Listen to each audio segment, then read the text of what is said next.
Welcome to today's art class. We are going to create a leaf that is going to be part of a whole school tree. And we will find a nice place to display it once we're all done.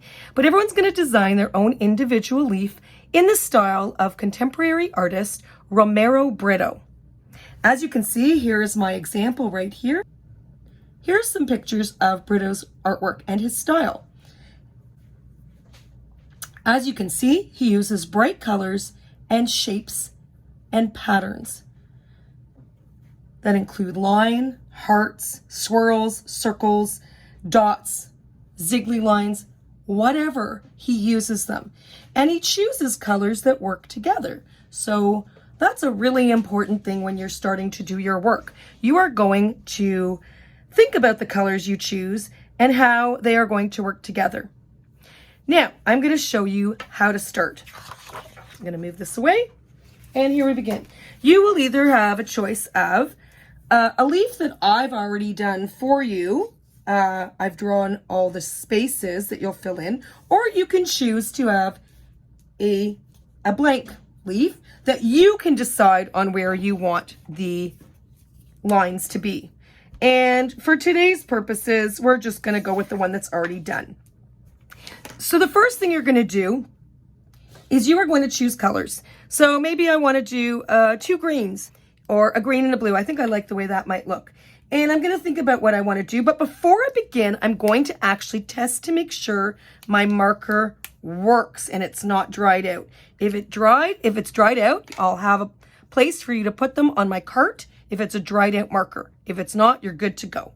So I'm going to start with filling in any random thing. And I think for this one, I want to start with doing circles. And I'm going to start with, I'm going to actually do light, and then I'm going to add dark. So I'm going to quickly just do this. And that's one way you can do it, is by filling in the area first. Then if you use a darker color, you can go right on top. It doesn't work the same if you start with a darker color and then use a lighter color on top. It won't work, and I'll show you how to do that. You'll go around it. But for this one, I'm going to do circles. I'm just going to do some circles here. Actually, I'm going to make them more than circles. I'm going to make them suns. And in the style of Britto, you can see that I'm only using 2 colors per section. I'm not using any more. Now for the next section, I'm going to use 2 different colors.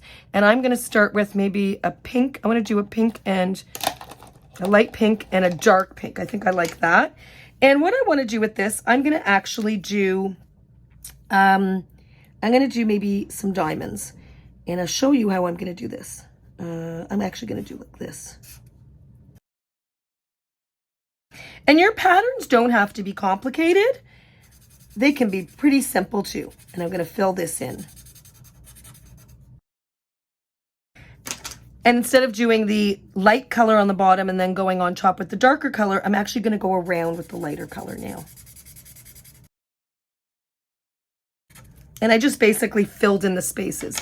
Now, as you notice with some of the Britto examples on your, I have those cards, those tent cards that I'm going to leave around on the desks for you to look at. You notice some of the section patterns, and I'm going to show you with my finished one. Some of them I outline in black and some of them I don't. So you can decide what you want to outline and what you don't.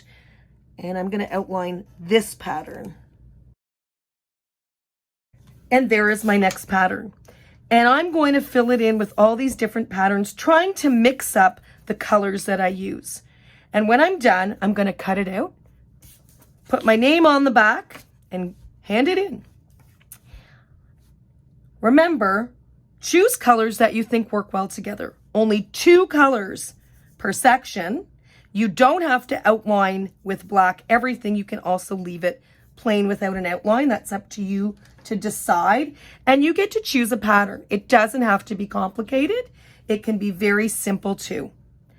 Good luck, everyone.